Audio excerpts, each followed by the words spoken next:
Bonjour mes clients et mes clientes. Donc, bienvenue dans cette zone de formation.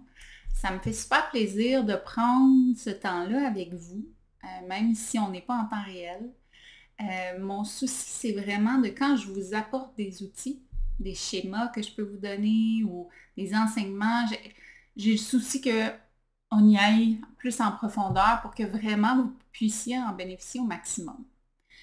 Donc, j'arrive aujourd'hui avec l'accueil des émotions. J'ai comme souci que ces mini-formations-là soient courtes, soient précises, puis soient aidantes. Donc, je vais y aller avec cet objectif-là, cette intention-là tout de suite.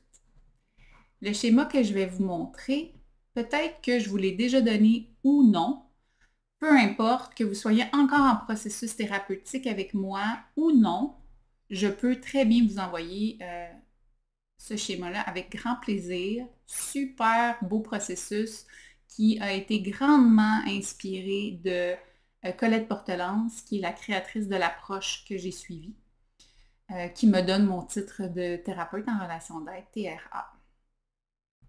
J'ai le goût de me lancer quand même assez rapidement avec vous pour, mais pour que vous puissiez en bénéficier simplement. Je vais y aller avec un exemple précis et on va pouvoir se lancer. Attendez-moi un petit peu.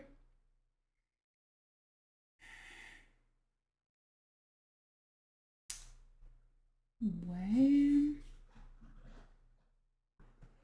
Bon, on va y aller avec un exemple que je vis présentement.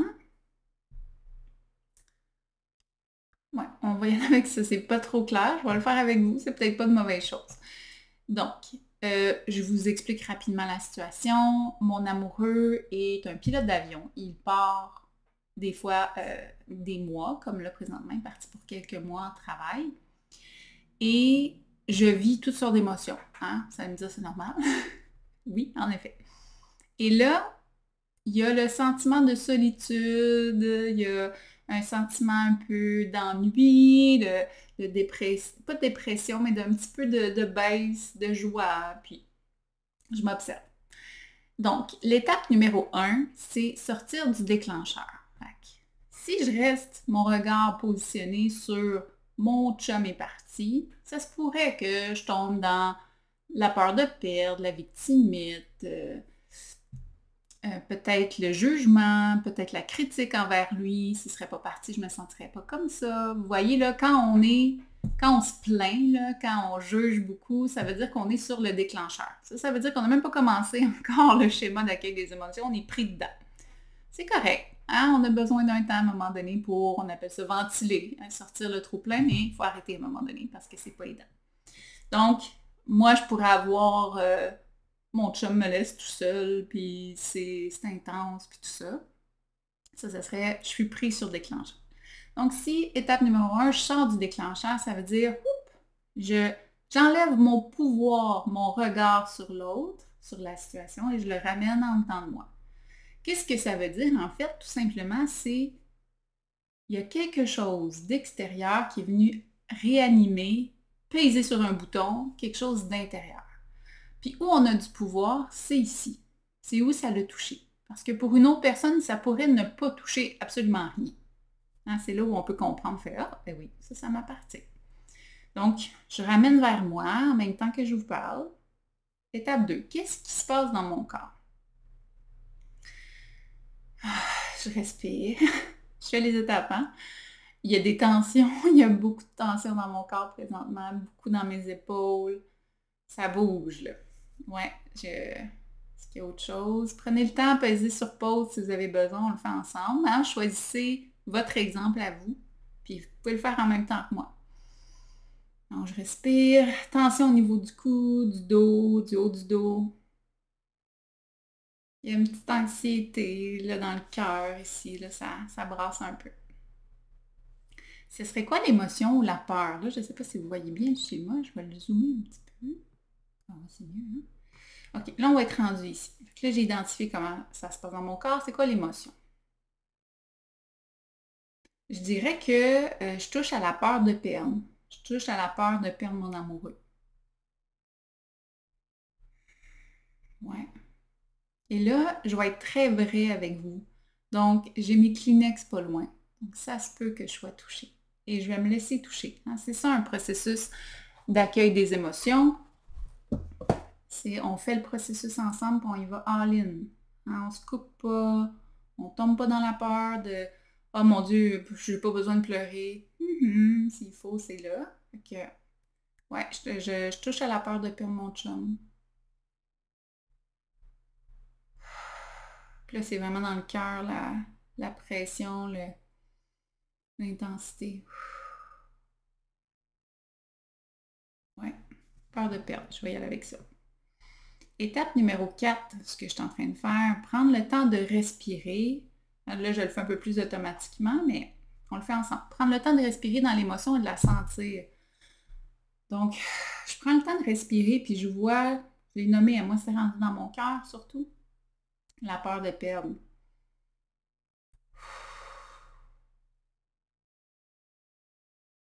Je réfléchis pas. Je me demande pas d'où ça vient. Je normalise rien, j'invalide rien. Je me dis pas, ouais, mais là, c'est normal. Non, non, je fais juste sentir. Hein, puis là, je me rends à l'étape numéro 5 en même temps. C'est OK. C'est OK que j'ai peur de perdre mon chum.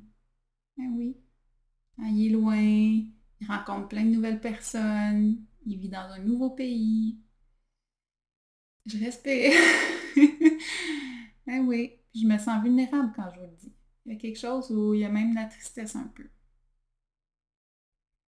Puis là, dans ces étapes-là, le 4 et 5, là, laissez-vous du temps. C'est pas chop-chop au plus vite, on passe à 6, 7, 8, là, parce que ça ne sera pas satisfaisant. Vous n'aurez pas vraiment accueilli ce qui est là si vous vous dépêchez. Donc, on prend le temps. Je prends le temps.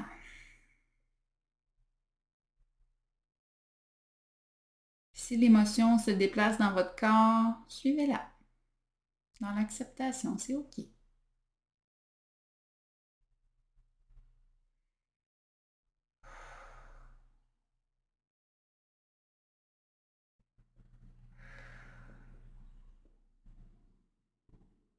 Je me rends compte que plus je respire, plus mes tensions, plus je conscientise. Hein, quand plus je ressens puis je suis présente à l'émotion dans mon corps, les tensions que je vous parlais au début sont en train de se dissoudre. Ça se calme en dedans.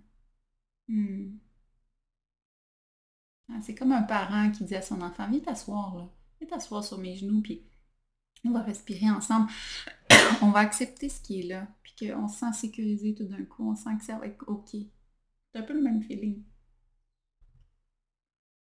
C'est correct si la première fois que vous faites ça, c'est pas ça que vous sentez. Des fois, ça prend un petit peu de training pour y arriver, mais c'est très faisable. Donc là, je sens une forme d'apaisement. C'est souvent ça que je dis ici, là. J'attends avant de passer à l'étape 6 de est-ce que je sens un apaisement intérieur? Sinon, ça veut dire que je suis peut-être un peu pressée. Je prends le temps. Puis là, moi, ça vient de descendre. Là, on dirait que je suis bien en dedans de moi, je suis plus sereine, je suis comme dans l'accueil. Qu'est-ce que j'ai besoin pour prendre soin de moi? Qu'est-ce qui m'est monté tantôt? Parce que ça peut vous monter, là. En respirant et en accueillant, j'ai senti que j'avais un besoin de liberté. Hein, j'ai besoin de... Oui, il y a la sécurité, mais il y a la liberté. J'ai besoin de me sentir libre, d'être moi, de faire mes aventures, de laisser faire ses aventures, d'avoir confiance. Fait qu'on dirait qu'il y a il y a quelques mots qui me viennent. Il y a sécurité, j'ai un besoin de confiance, j'ai un besoin de liberté. Je pense que c'est liberté qui me touche le plus. Ouais.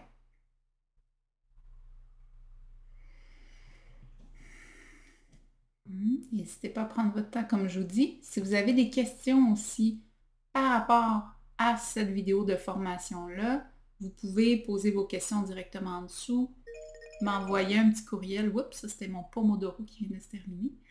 Vous pouvez m'envoyer des questions sur mon email info@commercialeloisebl.com. Je vais pouvoir répondre là, n'hésitez pas. Donc, l'étape numéro 7, comment puis-je m'en occuper? Donc là, je sais, puis je vais essayer de rendre ça simple. Donc, je vais garder celui qui m'a le plus frappé, la liberté. Comment est-ce que je peux m'occuper de mon besoin de liberté dans cette situation-là?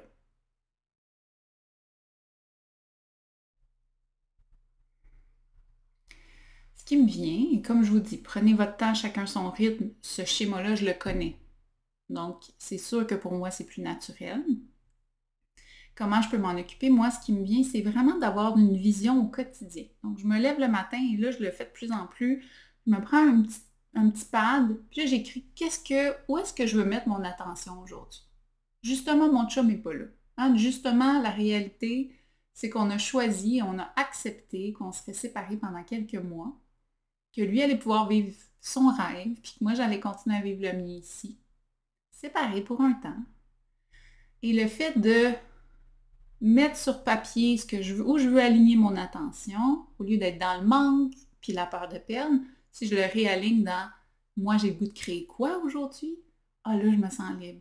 Là, je me sens créatrice. Là, je me sens heureuse, puis je me sens grounded. Fait que ça nourrit vraiment mon besoin de liberté. Fait que comment je m'en occupe? En mettant sur papier ma vision de la journée. Comment je vais me créer. Étape numéro 8, je vous dis ça, puis j'ai comme plein de joie. Ça a vraiment pris soin de quelque chose là, dans l'ici maintenant que j'avais moins conscientisé, que j'avais moins accueilli. Hein? Fait que je finis propulsée. Je passe à l'action. Fait que je le sais maintenant que si je veux m'occuper de ce besoin de liberté-là et sortir de la peur du manque ou de la peur de perdre, en fait c'est plutôt ça, la peur de perdre, je peux m'en prendre soin tous les jours comme ça. Puis je peux être très créative. Hein? Je peux changer de façon. Là. Il y a plein de moyens. Les moyens sont infinis. Le besoin va rester, mon besoin de liberté, mais ma façon comment je vais le nourrir, c'est ça, je peux me laisser inspirer.